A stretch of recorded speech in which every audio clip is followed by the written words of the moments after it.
barang kelihatan semua nih bang, aneh juga gitu loh.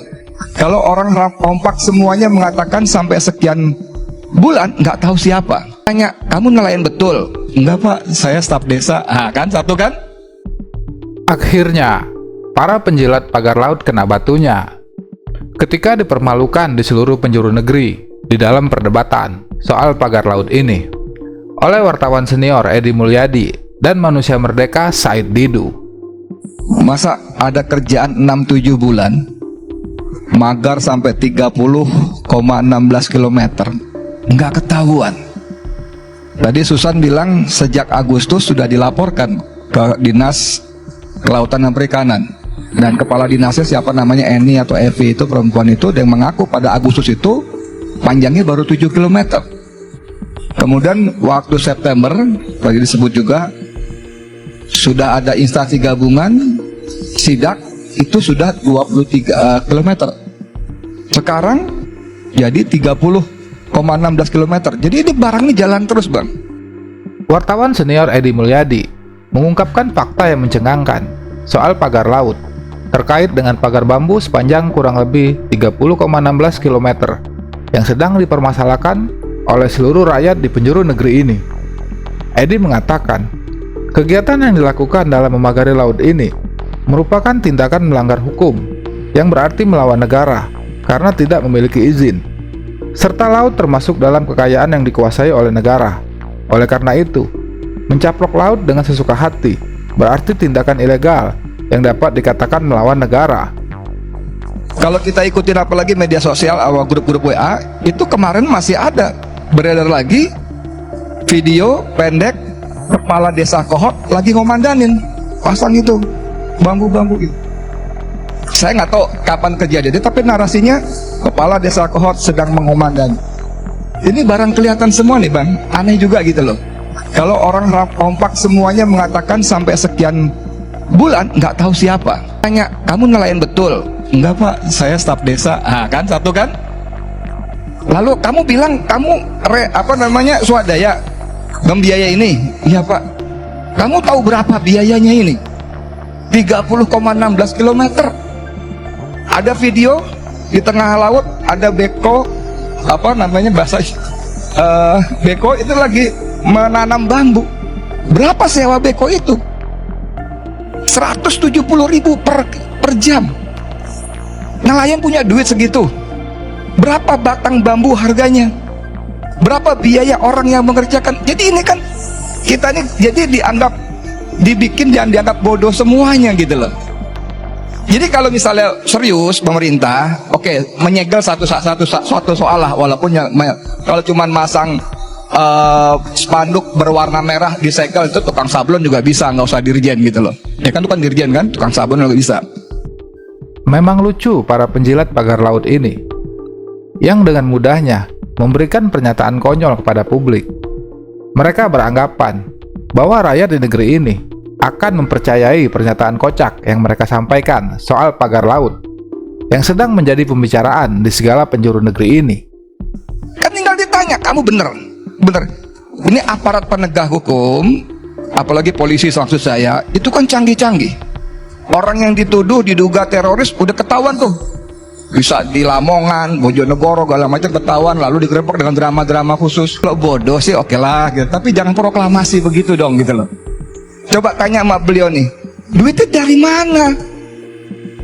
Duitnya siapa? Kan gampang itu, nggak usah digebukin lah, nggak usah tanya aja. Kalau bahasa Kang Khalid tadi, coba deh, kalau sumbernya jernih maka keluarnya jernih.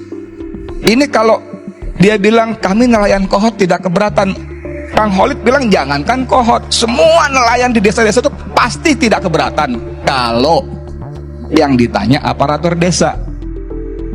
Kalau nelayan, Susan bagus sekali mengatakan tidak ada sejarahnya nelayan justru mengganggu alur cari hidup dia dengan memagari. Itu nggak mungkin, mustahil gitu loh.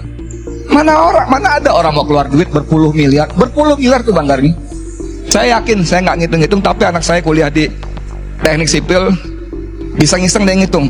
Ini segini dengan asumsi satu batang sekian, udah dihitung.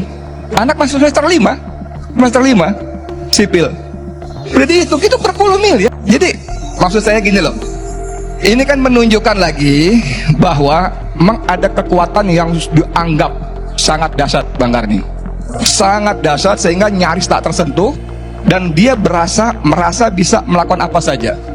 Bukan rahasia.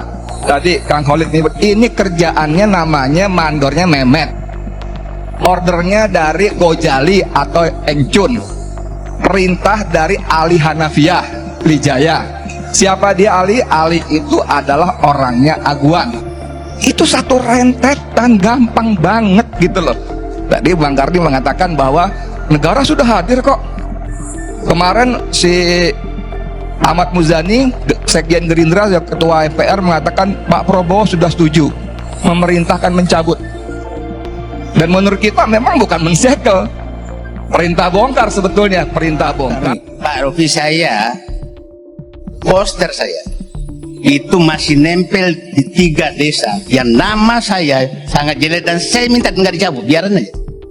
Itu dah serangan pribadi kepada saya berbulan-bulan oleh warga asli. Oke? Yang kedua, mengirim demo ke rumah saya itu masih saya bisa malu. Jadi jangan juga menanggap warga asli bisa berbuat seenaknya kepada orang lain.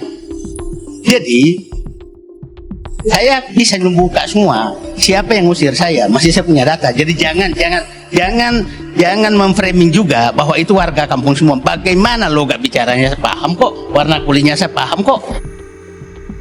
Pak Said Didu, kalau yang demo ya, yang Baku Haji bukan, itu jadi, warga asli yang bukan. Anda saya menyatakan bahwa seakan-akan yang mengusir saya itu selalu warga asli. Jadi gini, lihat poster di desa-desa sana. Apa nama-nama itu? Said.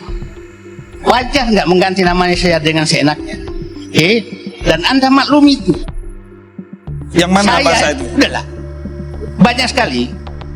Wajar nggak orang mengirim buzzer ke milik pribadi saya, ngomong seenaknya? Wajar nggak itu? Pak Said Didu juga melakukan hal yang sama. Saya Pak tidak Said pernah Didu juga melakukan sama. Pak Said Didu menarasikan bagaimana PIK, bagaimana PSN, bagaimana kan seperti itu Pak Said Didu.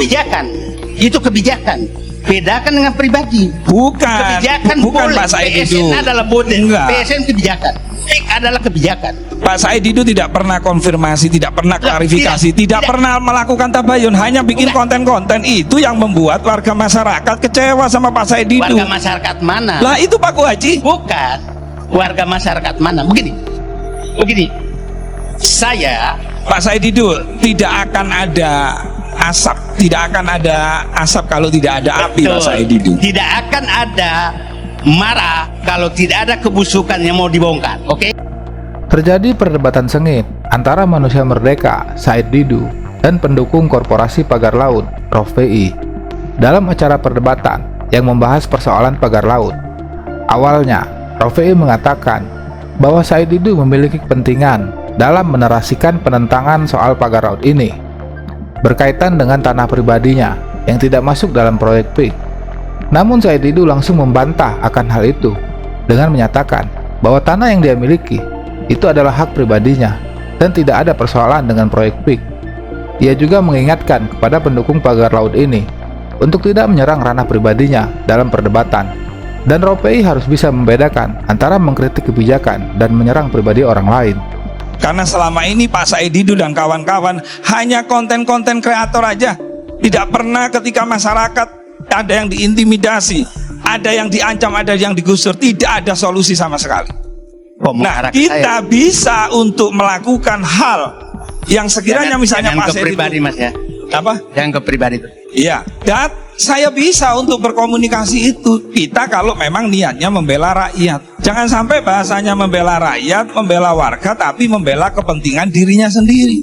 Misalnya karena punya tanah di Keronjo 10 hektar yang dulu beli per meter 5.000, terus karena tidak terjadi sesuatu hal-hal yang diinginkan lalu kemudian kemana-mana. Saya ingatkan jangan ke pribadi Mas ya. Saya ingatkan. Iya, betul-betul. Kita. Bukan kita mempersoalkan pantai Tangerang. Iya, Pak. Jadi Iya, jangan ada serang pribadi beliau.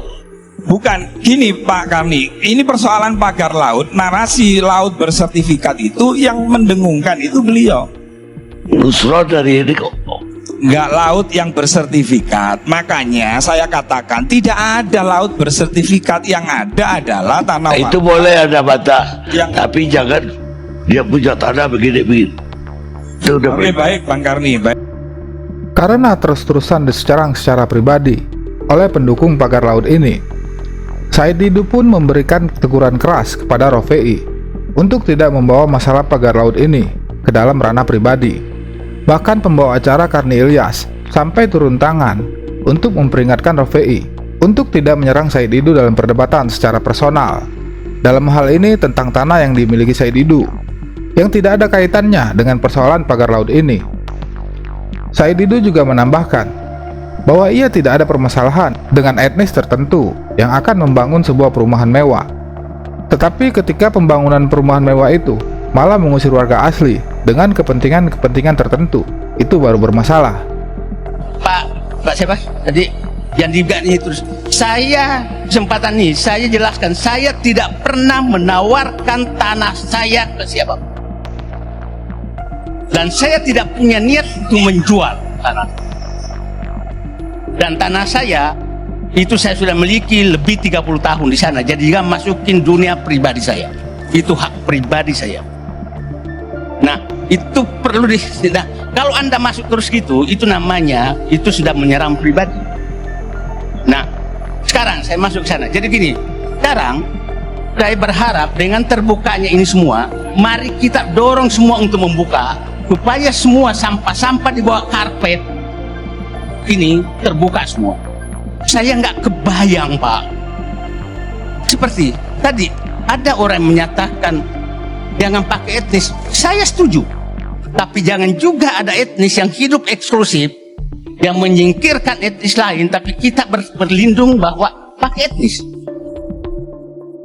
Itu juga harus. Jadi jangan antara ucapan dengan perbuatan itu harus sama. Tapi jangan, saya tidak pernah mengkritik komplek-komplek lainnya masih menyatu dengan seluruh masyarakat yang ada secara terbuka. Tapi kalau ada sudah sesuatu dipagar dengan sangat tinggi dan menyingkirkan rakyat, itu yang harus kita tidak boleh. Dalam perdebatan panas soal pagar laut ini, yang harus dikuluti secara perdebatan adalah motif orang-orang yang terus membela korporasi kaya ini. Mungkin penjelasan yang akan disampaikan oleh Rocky Gerung ini bisa memberikan gambaran tentang motif orang-orang yang selalu membela masalah pagar laut ini. Lalu kita mau terangkan kenapa banyak orang yang masih berupaya untuk membela Mulyono itu biasa aja tuh. Karena kerumitan pikiran tadi itu. Tadi saya lewat di tangga berjalan eskalator itu, ada tulisan di situ bunyinya begini: success is not free, you have to fight for it. Yang tulis itu siapa? Aiman? Pak Hari Tanusudibio. Hari Tanusudibio. Tapi mungkin ada orang yang salah baca. Success is not free, you have to jilat for it. Tulisan Pak Hari Tanusudibio, success is not free, you have to fight for it. Sekarang berubah, success is not free, you have to jilat for it. Yang jelas itu tidak di MNC. Yes, ada di sini.